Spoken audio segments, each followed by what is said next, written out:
to the Workforce Connections podcast, where we discuss workforce development in Southern Nevada. Here's your host. Hi, and welcome to another episode of the WC Podcast.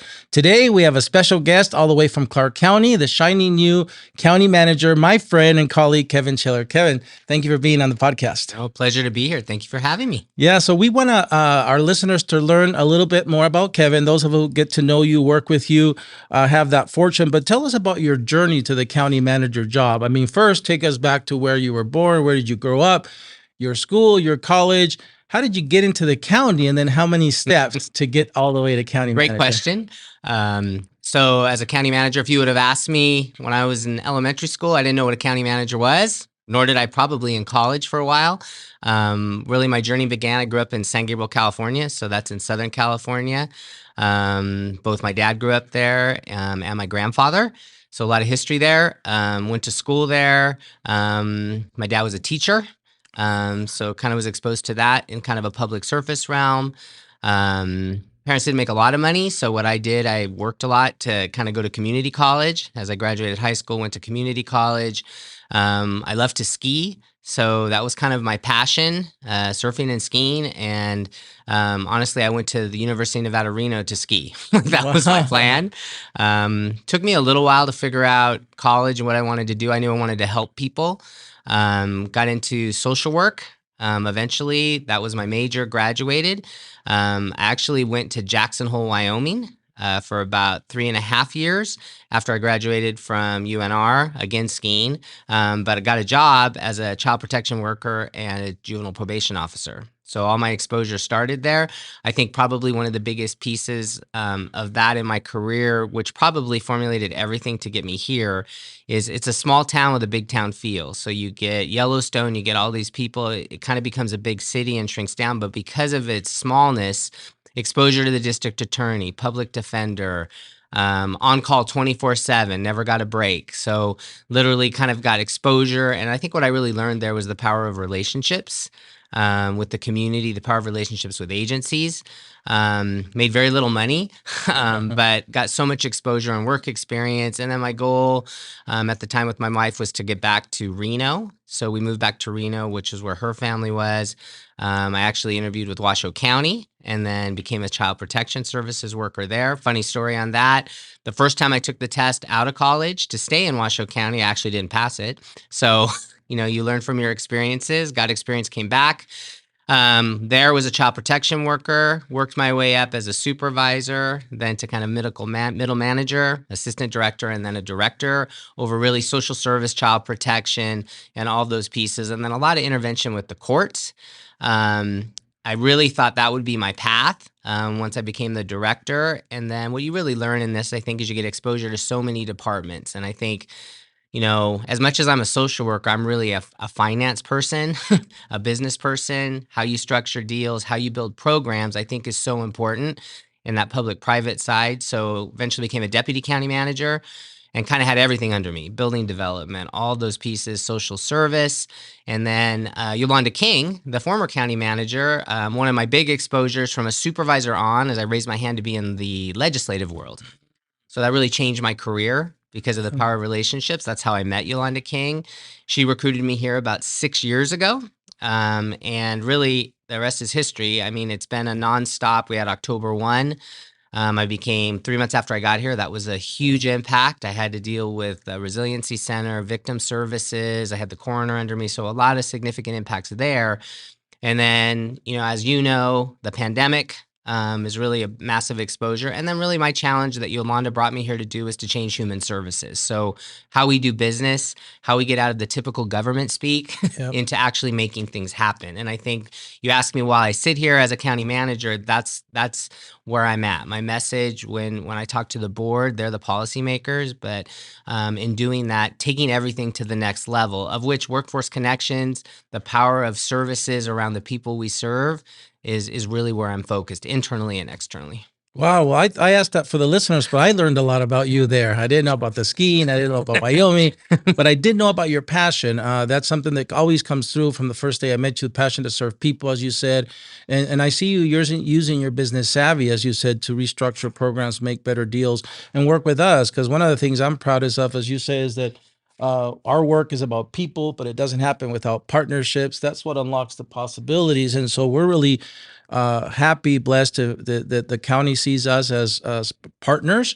And I know we're going to talk more about that in the future. So a lot to unbundle there. But, when you talked about that your dad was a teacher, that meant a lot to me because you said something in elementary school.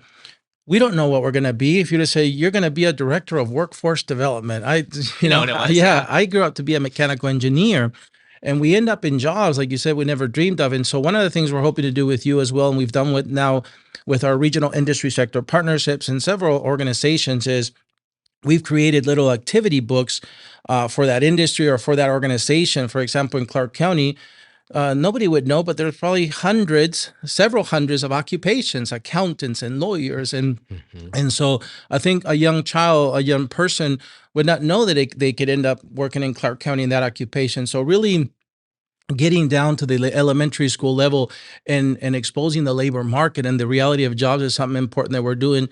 And as we'll talk about later, we want to partner with you on that. Yeah, and I guess I would just respond to that. I think the issue of traditional workforce development, I mean, you guys have kind of changed that game. And again, back to being innovative. I think the issue, like, as I said, my dad was a teacher. He taught in an area called La Puente.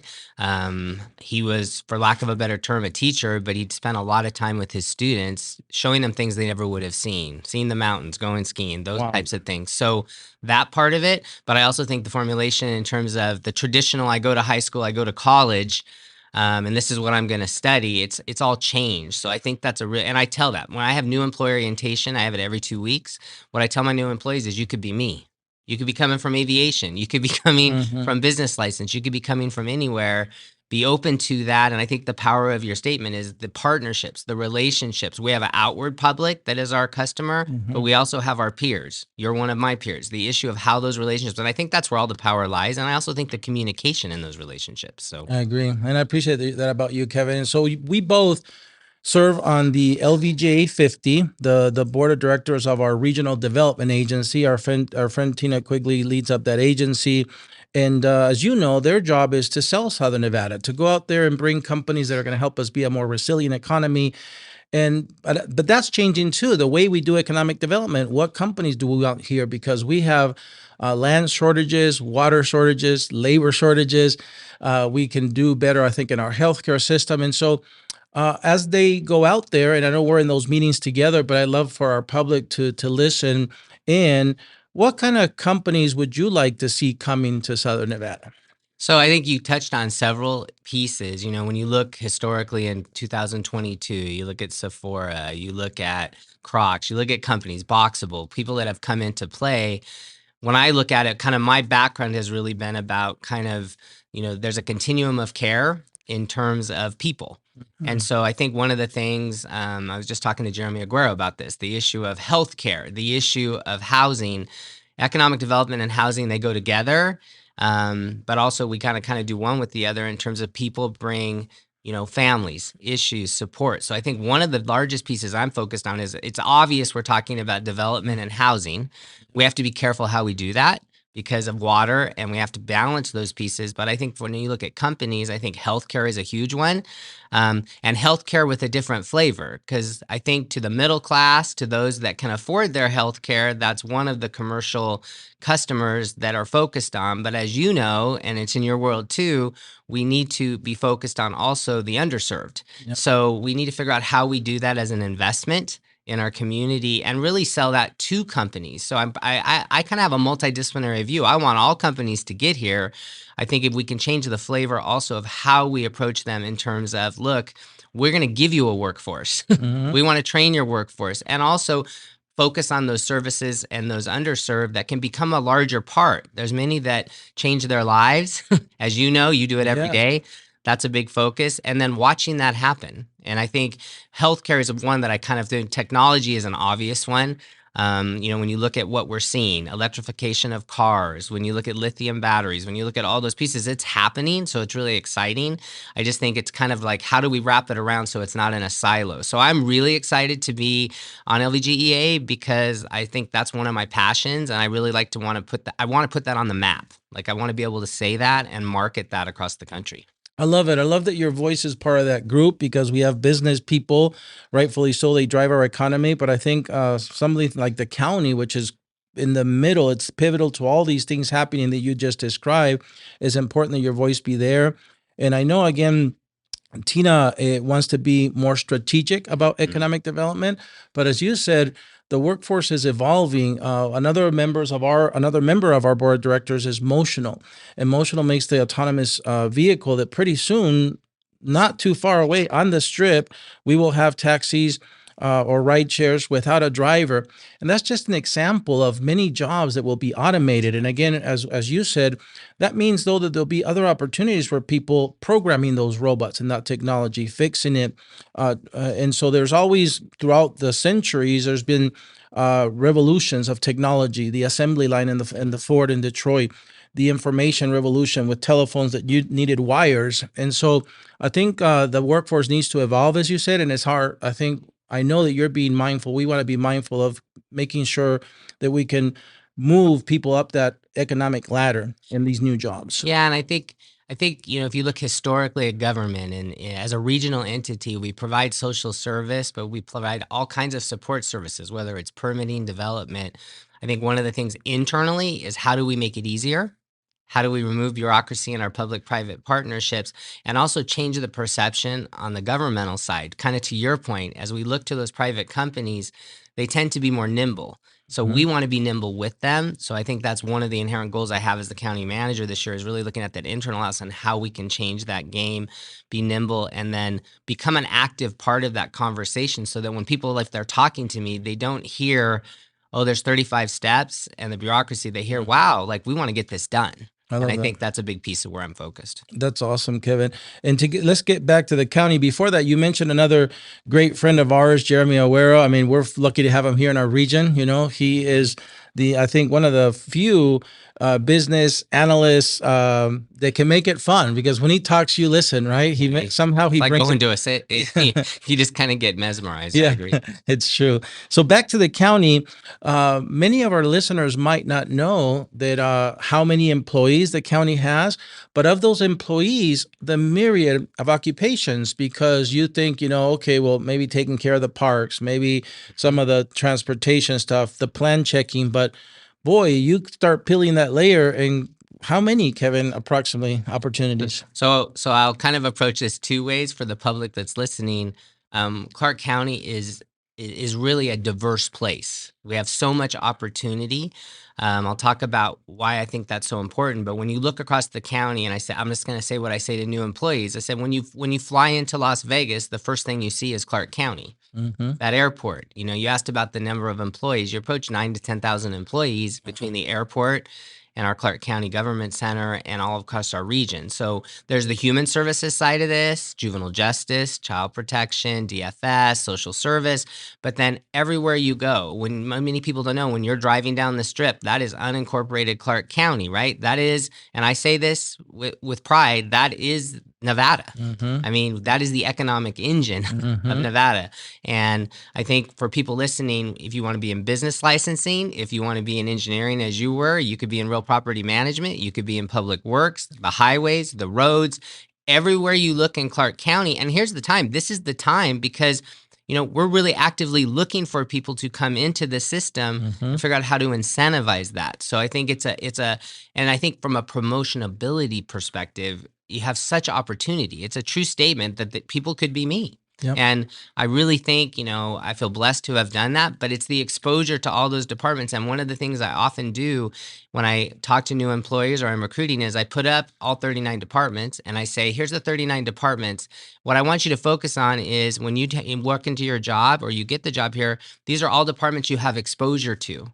So being county manager, to get here, I may have been focused on a social service program, but I had to learn finance. I had to learn public works. I had to learn how to build a building, right? All those agency perspectives. And I said, it's really like a opportunity in and of itself because it's so massive. It's true. And Kevin, would it be accurate to say that if somebody was looking for a job, how many jobs is there opening in Clark County right now? I know it's not 10 or 20 or 30. It's more. It's approaching 1,000. And that's the issue. And I think you are seeing this. We have this real need COVID was an impact, the recession before that, and recovery from the recession, then COVID hit.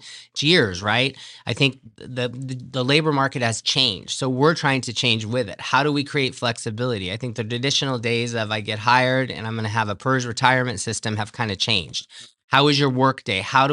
One of my big charges and goals for this year in terms of our internal house, as I talked about on how we manage differently, is to also focus on our hiring and our organizational health. So not just getting them here, which is the challenge, but keeping them here. Yeah.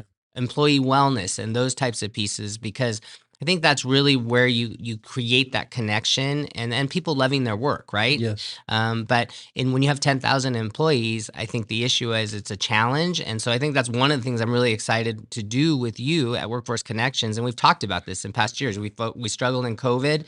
We're going through that.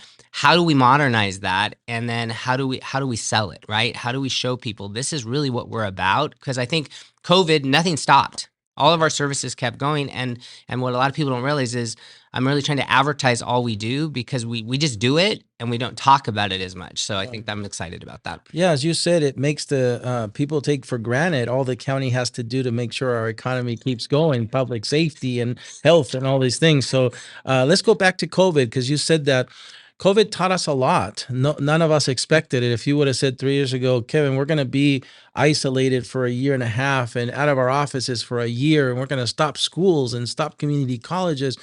Boy, but I know, because I know you, that some of those lessons is what's making you a better county manager. But can you share with us some of the things you've learned during that challenge that now are helping you and helping the county?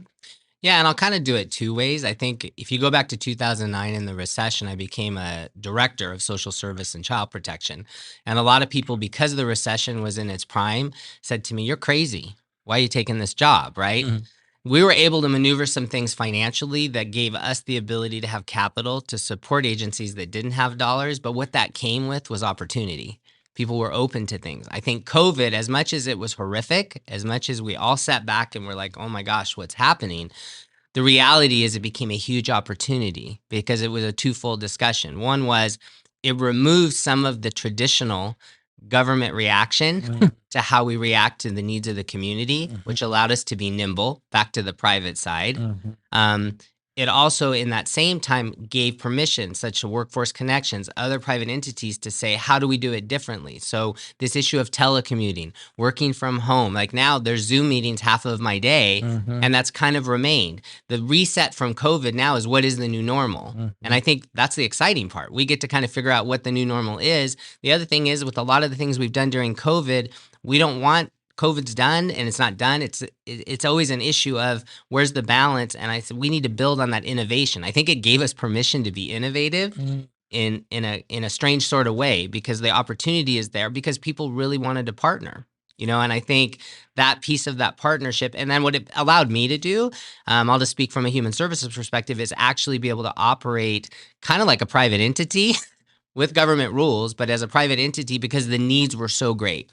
We had thousands of people dehoused. We had all these issues that were happening. And honestly, I would say COVID is probably one of the primary reasons I'm sitting in front of you as the county manager, because I was able to execute on those things. And now I really I take COVID out of it. I want to continue that stream upward. I like that. Yeah. Again, if we don't learn, how can we be better? And I see that. I see that all these things that we were challenged are turning, as you said, into opportunities. So I really appreciate that.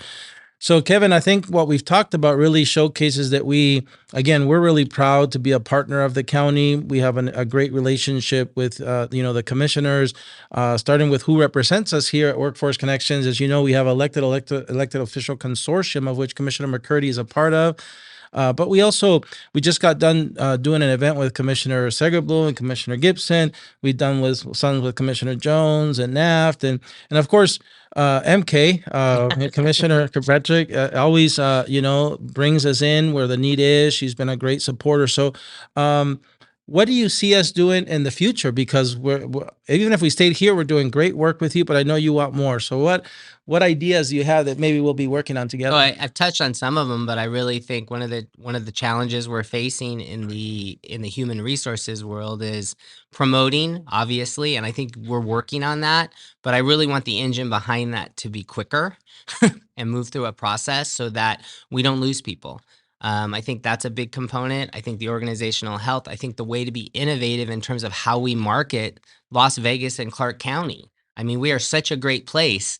I mean, it's undersold. You know, people see Vegas in the tourism light, but there's so much that's happening. And I actually think we can do things, and we have done things that are innovative, that are the first of its kind, and can be the model for the country.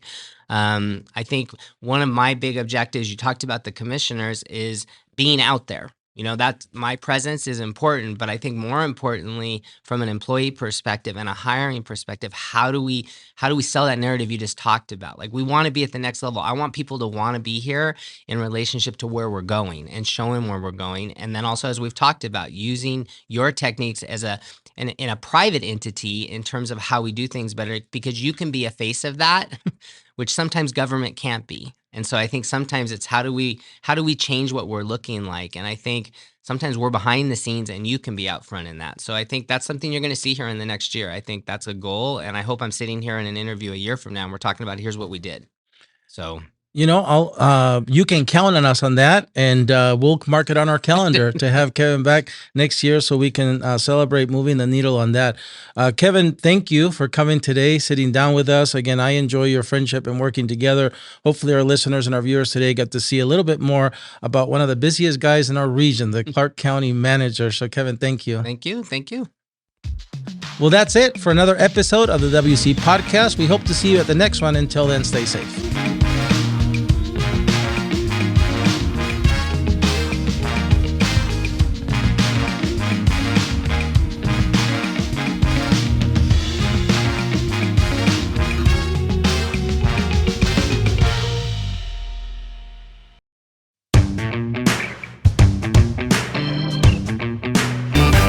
Okay, Kevin, thank you for staying over to doing our bonus segment called Against the Wall. Are you ready? I'm ready. Our first segment is called Your Favorites. I'm going to give you some categories. You're going to give me your favorite one of all. So let's start with favorite color.